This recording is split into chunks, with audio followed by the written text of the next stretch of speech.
Good morning, everyone. Psalm 29:2 says, "Ascribe to the Lord the glory due his name. Worship the Lord in the splendor of his holiness." What is worship? Now, I realize that there are whole books that attempt to answer that question, and there could be whole sermon series about different aspects of worship, but we're not going to go into all of them today. The dictionary says that worship is to honor or show reverence for a divine being, to regard with great or extravagant respect, honor, or devotion. So, what do you think of when you hear the word worship? Maybe you think of the shepherd boy David, sitting on a hillside, strumming his harp and singing to his sheep. Maybe worship to you is sitting with a cup of coffee and your Bible. Perhaps you think of the Christian music you listen to in the car and sing along to and play air drums to when nobody's looking.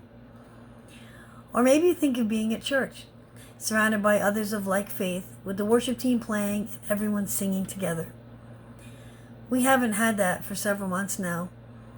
We've been going through a time when the things that we've become to rely on have been stripped away, and it's revealing things about our hearts.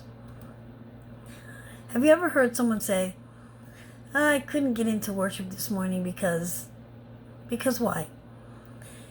They didn't play any of the songs I like. They played too many slow songs. They played too many fast songs. My favorite worship leader wasn't leading. The lights were on. The lights were off. There was no electric guitar. The electric guitar was too loud. The worship leader didn't exhort enough. The worship leader talked too much." Maybe during the past few months it's been more like, "I can't worship by myself, all alone in my house, watching the service on my phone." Or, "I can't worship to a video." Or, "I need to be in there, in the church, with the worship team to lead me into the presence of God." Some of us have found that it was hard to worship without being in church with the worship team. Why is that? Because sometimes we think that it's the worship team that brings God's presence.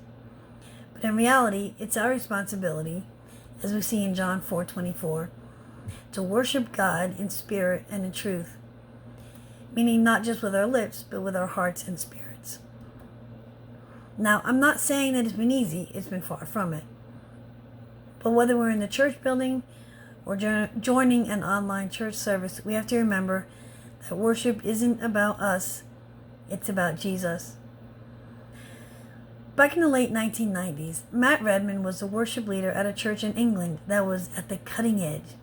They had a great worship team, the best sound system, projectors, lights, and they were bringing in young people who were drawn to their music. Great, right? Well, the pastor sensed that there was something missing, that the congregation was going through the motions, but worship wasn't flowing from the heart. He felt like many in the congregation were coming to consume from God, not bringing anything to express worship towards him, and they'd become primarily spectators and not participants. So he got rid of the sound system, the worship team, the lights, the projectors, the microphones, and asked the congregation to come just with their Bibles and their voices. He stripped everything away that people were used to in a church service. I've tried to imagine what that may have been like. Kind of awkward and embarrassing, maybe some shuffling of feet, coughs, rustling of Bible pages. But then someone started singing a song a cappella and praying, and they began to encounter God in a fresh way. Matt Redman was the worship leader at the church during that time, so all of a sudden he found himself with nothing to do. One night at his house, he wrote the song, "The Heart of Worship." Now, he didn't write it thinking it would become a congregational song. He wrote it to express what he was experiencing. When the music fades and all is stripped away, and I simply come longing just to bring something that's of worth that will bless your heart, I'm coming back to the heart of worship, and it's all about you, Jesus.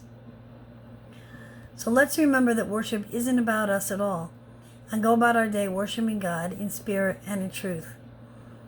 In closing, I asked Elizabeth to record that song for me to include as part of this devotional. I encourage you to take the next few minutes to worship. God bless you.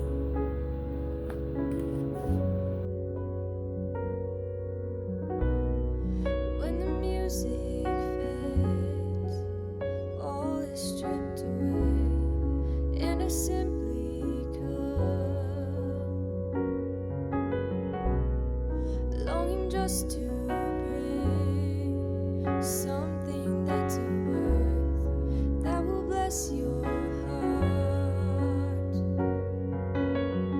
I'll bring you more than a song, for a song in itself is not what you have required. You search much deeper within, through the way things appear. You're looking into my heart.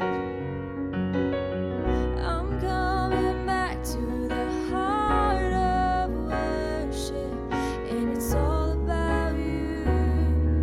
It's all about you, Jesus.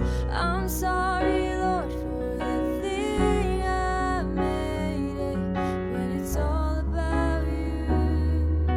It's all about you, Jesus.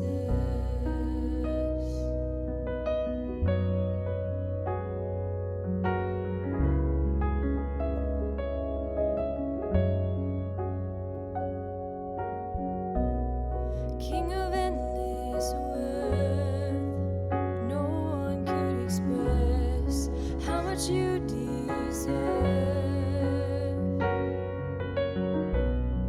Though I'm weak and poor, all I have is yours, every single breath. I'll bring you more than a song, for a song in itself is not what you have required. You search much deeper within, through the way things appear. You're looking into my heart. I'm coming back to the heart of worship, and it's all about you. It's all about you, Jesus. I'm sorry, Lord, for the thing I've made it, when it's all about you. It's all about you, Jesus. I'm coming back to the heart of worship, and it's all about you. It's all about you, Jesus. I'm sorry.